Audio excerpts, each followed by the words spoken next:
Hey everybody, welcome to the last demo, I think next to last or last, either of the Steam demo showcase I've been doing this week. This is Great Houses of Calderia by Resistance Games and Fire Sweet Games. If you're into Old World, which has been a very popular series of mine, I think you're really going to like this. I watched some gameplay footage of it during um, what was not E3, but it took place during E3. Um, and I really was interested in it. So we're gonna give it a try here today, and if I like it, we'll play it again once the game comes out in Q3 of this year. So let's get into it. New game.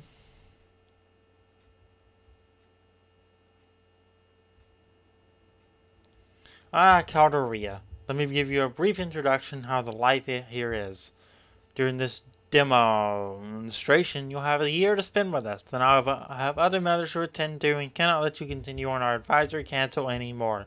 Here are a few things before you get started. 1. Your job is to achieve the first step in our attempt to rising in the rank of Calderia. That mostly relates to growing the population. 2. You have 12 months until the demonstration ends. 3. Your key challenge is to get resources to make your population happy. There are multiple ways you can achieve this. 1. Trade resources so you can better compensate your workers. 2. Better prepare to block payment increases of your overlord. 3. Try to achieve war reparations so that you'll get particularly much resources. That does not make grammatically sense, but I'll read it anyway. This is our home, Bugina. By clicking on the name banner, you'll enter the fiefdom view where you can manage multiple things. Your population, which buildings you want to construct, and what family members oversee different professions. They will impact workers, productivity, happiness, and consumption of resources. Before we jump to there, let's have a look at the world map a bit more. These are the Nardi. We've never really liked them, but lately we waged a war against them and lost. They are our overlords now, but at least we managed to get off of our regular tax paying for a while. But that time is about to end, so they will seriously be slowing our growth. Expecting to increase our taxation in 6 months' time. If successful, that will seriously slowing down your attempt to grow our fiefdom. 2. We will have a chance to resist as our demand will end up in a social conflict. Social conflict is one way how political conflicts are handled in Calderia. 3. If we manage to improve relations to them, perhaps they won't try to force us as badly into servitude. You can see our relations to other families by selecting one of the map modes at the bottom right of the screen. So that's the overall situation. Let's recap and provide one more way to do well while you're here. 1. You want to make our population happy so that they would grow. This would mean you will need resources. 2. You want to prepare for tough negotiations ahead. This means you will need good companions who will aid you in social conflicts. And 3. To achieve both you could trade some of the resources you are producing to others who lack those. You can suggest trade to any family in Calderia.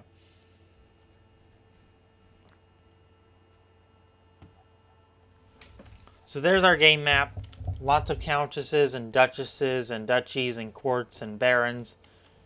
And so many things. Kind of a Crusader Kings, Old World, Europa Universalis mashup here. So this should be very interesting.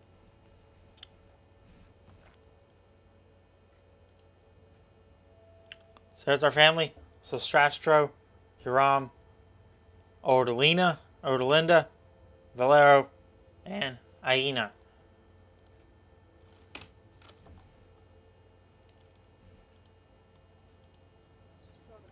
This is the fiefdom view. On the left, you see different professions and population working in those professions. You can drag and drop population to change where they work. You can also drag and drop your family members to oversee production for extra effects to increase the production or increase the happiness. The better the character skills are, the better the effect. You can also click a profession to open that profession's information. Each profession has a 3-tier payment resource. 3 tiers of payment resources for the population working in it. The better the payment, the happier the people. You can also order your population to work harder. Increasing the work effort demand has to be compensated with equal or better payment, or the population will be unhappy. If the population doesn't get their food or their payment, they will become unhappy. To emphasize, population growth comes from happiness of workers.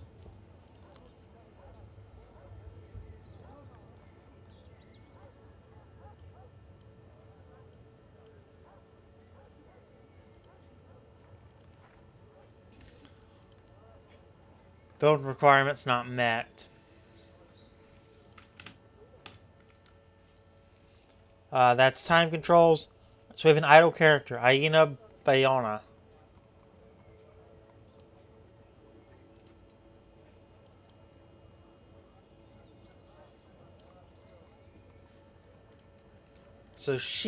So Ida Linda is now our Borg overseer.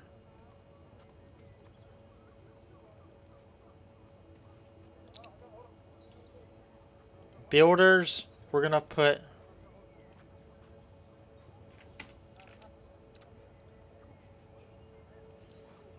you in charge of farmers, should you look like you would probably do well at that. Herdsman, vineyard, and builders. So everyone's in charge of everyone. Now Bayona.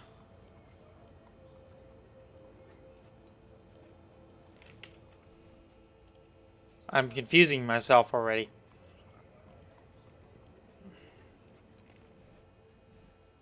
And Saturnil.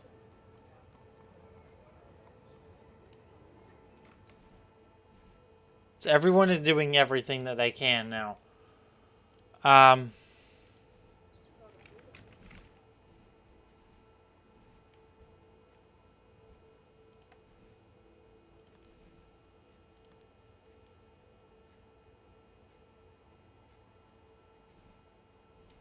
Okay.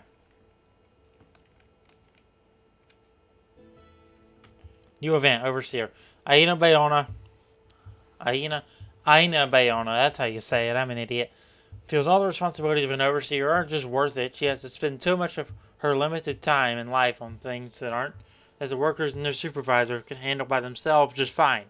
Would Ida Linda Bayona even notice if she just shows up less frequently, bribe underlings for taking over, or delegates all big decisions? All of these feel like a bad idea. But it also feels like a bad idea to have someone like Aina who just doesn't want to be in power as an overseer.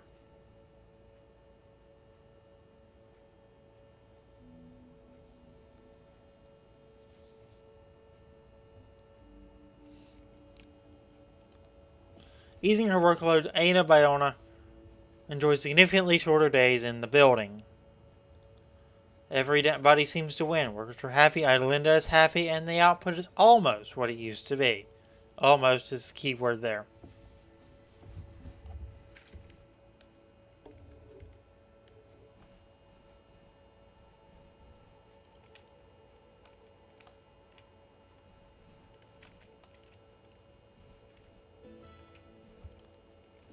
While overseeing herdsmen, Aina Bayona has observed many harmful habits blooming amongst the workers. Many days in with unfinished labor, and the wares are handled poorly. She thinks these unnecessary losses could be avoided and something must be done. I won't pay for a day half done.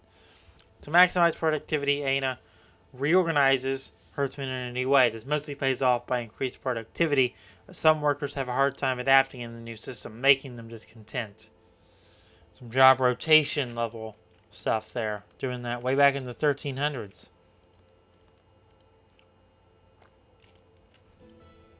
Whoa, life event. Aina Bayona's lonely. She finds her contemporaries in court dull and hopes for a connection with her husband. Unfortunately, Saturnio Bayona spends most of his spare time socializing with male courtiers.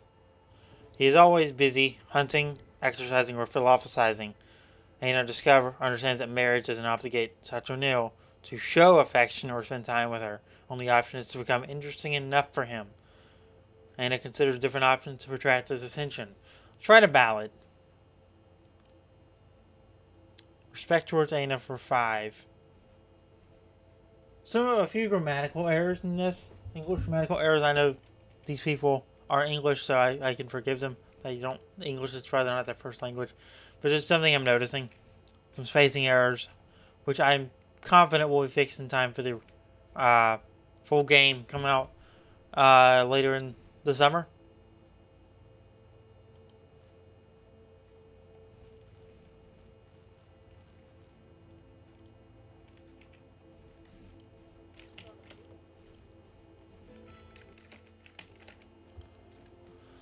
Malati Catrona has arrived at your court to negotiate a trade deal. How would the Strato like to negotiate?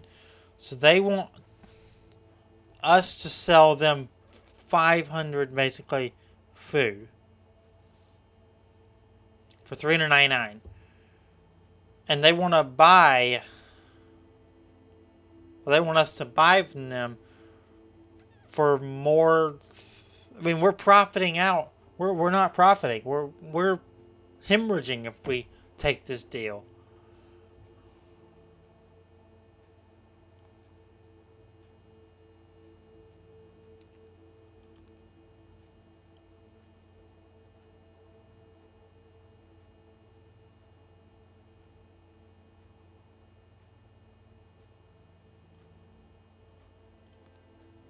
I didn't want that, but okay.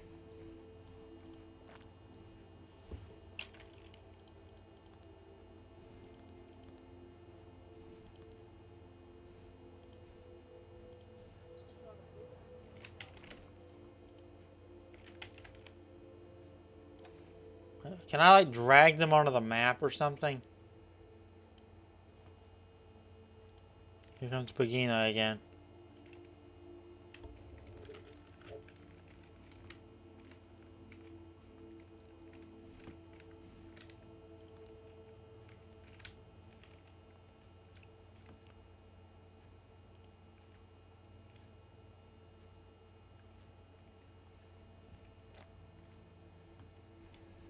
Just nice to watch this map, quite honestly. Trade delegation. Valero Barsam has arrived at your court to negotiate a trade deal. How would the Strider like to negotiate? So we're selling them 382.8 gold worth of stuff. They're buying, and we're buying 383 off of them. So we're basically right in the middle. We're going to accept that offer. I should have declined the other one, honestly, but too late now. Oops. Not the second, not the one we just did. I mean the first one, the one where I ended up negotiating, spending more money, and losing out more than I initially thought I was going to. That was just a bad play, every which way. I'm kicking myself over that one. Elia Catrona has arrived at your court and negotiated a trade deal. How will Valero Bayonne like to negotiate? That's another like right down the middle. We're going to finish that one.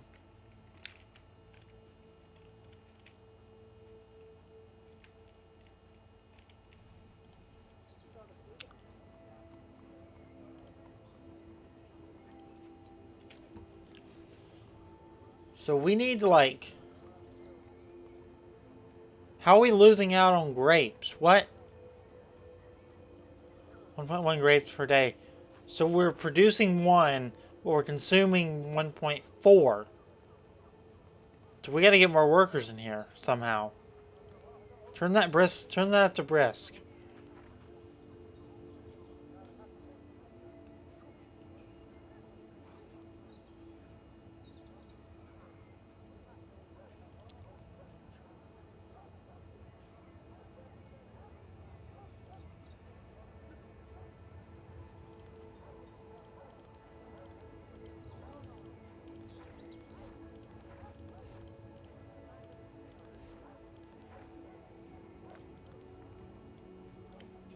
Let's build the housing.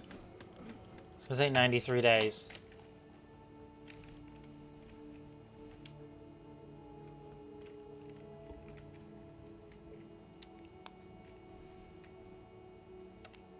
We're gaining 1.1 gold a day.